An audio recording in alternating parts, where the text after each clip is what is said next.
Dans la famille princière monégasque, l'écologie a une place prépondérante.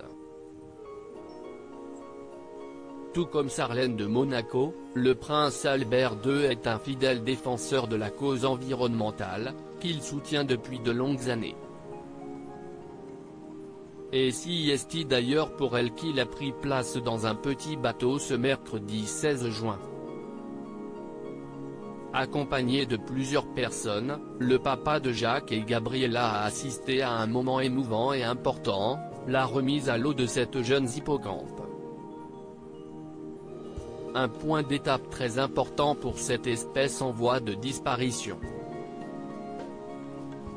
L'été dernier, un animal avait été prélevé dans les eaux monégasques afin de permettre la naissance de petits au Centre monégasque de soins des espèces marines.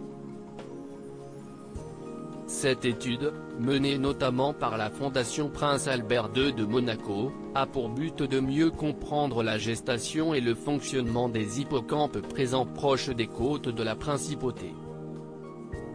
Sous un soleil radieux, l'époux de Sarlène a donc participé activement à la mise à l'eau de ces petits animaux entre les roches Saint-Nicolas et le musée océanographique. Un moment important pour le prince Albert II mais également pour les scientifiques. Ce résultat positif a ainsi permis de confirmer qu'il était possible d'accompagner dans les meilleures conditions possibles, si la population des hippocampes à Monaco venait à le nécessiter, la naissance de jeunes hippocampes et de garantir que leur réintroduction ne viendrait pas perturber la diversité génétique des individus de cette zone, s'est félicité le musée. Et pour Albert II, c'était une journée importante. Jacques et Gabriella sont eux aussi des petits écolos.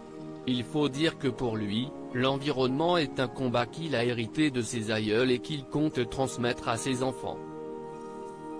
Dans les colonnes de gala il y a quelques mois d'ailleurs, le prince Albert II expliquait vouloir sensibiliser ses jumeaux, Jacques et Gabriella, à la cause environnementale.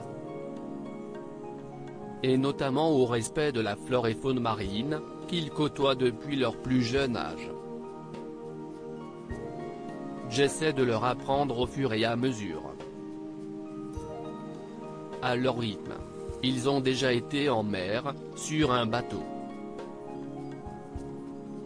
Ils savent nager et reconnaître certaines espèces, celles, entre autres qui sont en péril, expliquait fièrement le prince Albert II.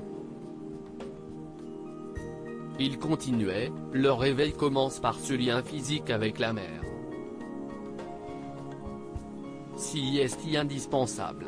La sauvegarde des océans passe en effet par l'éducation. Si est impératif si on veut pouvoir continuer à tirer les bénéfices de ce que peut nous donner la mer. D'une façon raisonnée évidemment.